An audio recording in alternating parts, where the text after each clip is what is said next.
All right, hello again.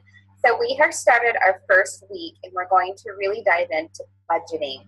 Now, for some of us, we think we have grasp on what we are bringing in and what we can afford as far as we're just making our bills, like our electricity, we're making our mortgage or rent payment. Well, there's a little bit more to that than just coming up with a plan of what money is coming in and what money can go out.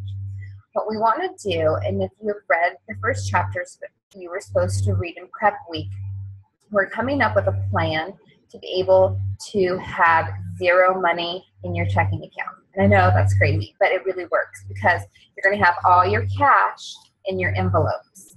And that is where you pull from. Once that money is gone, you have no more. That means that you need to live within your budget. A lot of us use our ATMs and then we go and we put it in our checkbook, when we find out that we're overdrawn, or you're going to have fees for that, or you're living to credit card to credit card. So number one rule, get rid of the credit cards. Cut them up. I don't even want you to put them in your freezer. Cut them up. I will allow one credit card, and that is it. And I have found this because of the hacking and the stealing of identities. And if you do ordering online, like I order some stuff from Amazon, from Team Beachbody, all of it's safe, but there's always that 1% chance that someone's going to be able to hack in, and we don't want them to get our savings account or checking account information. If it's on a credit card, they can get your credit card information, but you can always go back to the credit card company and they'll fight for you. So they're not getting all of your information. So one credit card, and that's only for online purchases, and you have to have the money in your bank account to pay off that credit card every month. It has to be a zero balance, okay? One rule. So I'm gonna share with you our budget. So I'm gonna do a screen share here. And this is off of the Dave Ramsey website, so you can download this. At first, it was a little confusing to me, but now that I've been doing it for the last, I want to say, almost 7-8 months, it makes total sense. So let me share this. All right. So this is what I do every month.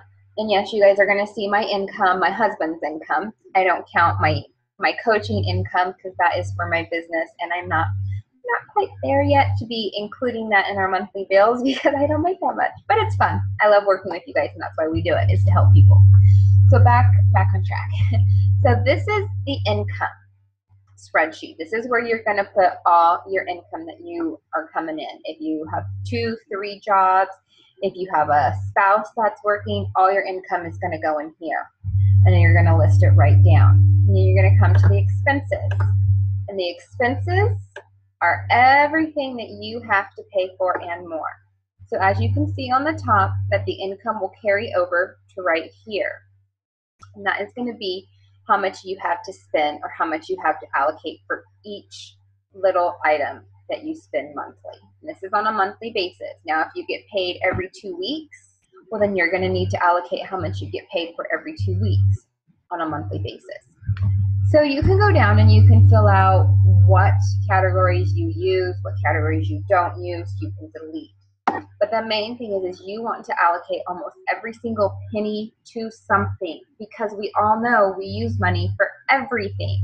Even the little things that come up, a flat tire, a doctor's bill, you know, if you want to go out with your friends to the movies, all of that needs to be allocated, because we don't want to have to come back and put it on a credit card or have to be broke by using money from something that you needed to save for. So that's where the budget comes in. And as you can see right here, I have little X's, and that means when I have paid it or I have pulled money out for the month, I will go ahead and put a little X there. And you want to put everything in here. I'm talking about your retirement. I'm talking about money for haircuts, money for your doctor's co-pays. I have everything. And as you can see, it goes all the way down. We allocate everything. Now, I do have bills where I have to pay on like every 2 months. So what I do is I will pay half of that bill this month and half of that bill next month, and that will equal the total payment. So that way you know you have the payment secured and you're not going to be left 1 month not being able to afford it. Plus, it's nice to know you've already paid half of it. So that works. You can also print this off. I do print it off, and I keep it in my binder that I had showed you guys last week. And here it is. So I print it. When we do pull money out, we will put how much money we spent. And then what I will do is I will go back into the computer and I will write, okay, this is how much we spent. So as you can see right here, this is how much I pulled out. This is how much we used. And I do it for every month. So that's kind of how it works. And then if you come over here, you can see how much and where your budget is going. So I know most of our budget goes to our mortgage. If you come down here, you can see your grocery bill, how much you're using for your grocery bill. And at first, it is really hard because when you go to those envelopes and you don't have money in there because you've already used it and there's no money to pull from, you have to get used to that. You have to remember this is all I have to spend. So if you have any questions about the budget, what needs to go in it, or where you need to allocate or whatnot, please let us know, comment below. It's very simple once you get doing it and you learn how to do it. You'll do it every month. And as you can see on the bottom, I save it for every month. And I just do the same thing, and it lets me know where our money is going and all that good stuff. The next thing I wanted to show you guys was the envelopes and how I do them. There is a link this week that will show you how another person does it. You can do what she does, you can do what I do, you can do however you want. Just like health and fitness, you're going to have to play with it to find out what works for you, what your soulmate workout is, what your soulmate food is, stuff like that. But there's always a principle and there's always a program that is detailed that you need to follow. So, envelopes. What I do is I write on the outside, as you can see, what it's for. And it's the same thing that is on the budget that I just showed you. So kids' clothes, and I put how much goes into that envelope every month. Now, you may not use the money in this envelope every month. Like, we've been saving to go clothes shopping for the kids' school, so I put $20 every month in this envelope. Well, this month, we went to Reno. We paid for the kids' clothes in cash with the money that was saved. So there was no putting on credit cards. It was no, we can't afford this. It was already paid for. Same thing, entertainment. Money in here. If we want to go out to dinner, out to watch a movie, we pull it from there. If we've already done it, we've already used it for the month, we stay home. We play family board games. It will bring you closer to your family or your significant other. Or even, it'll come up with other ideas to do that don't cost money until you're at that place where you have a good savings, you have your debt paid off, and you're able to do what you want to do.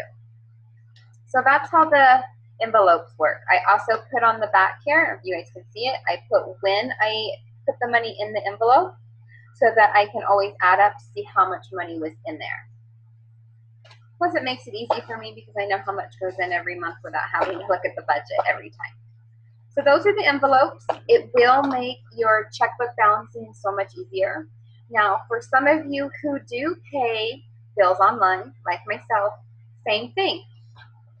You're going to go through your budget, and I make little asterisk marks for the things that I'm going to pull out for cash.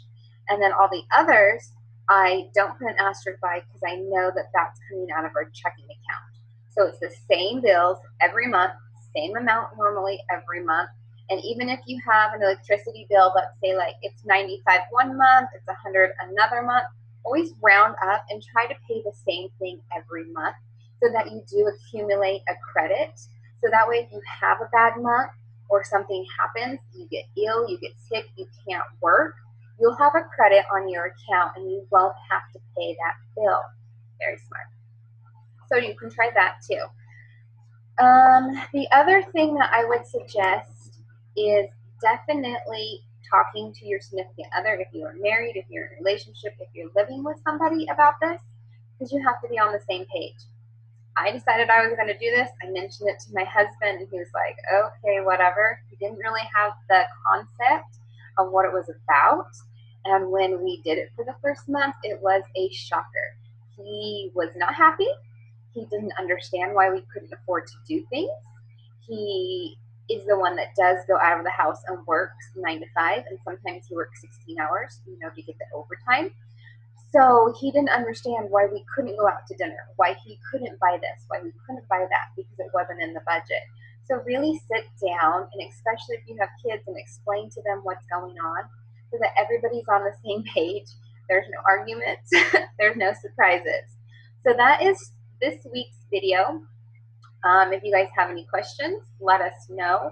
Keep reading your book, get your budget together, get your envelopes together, and comment below when you have watched this video and all that is done. Thank you. Have a good day.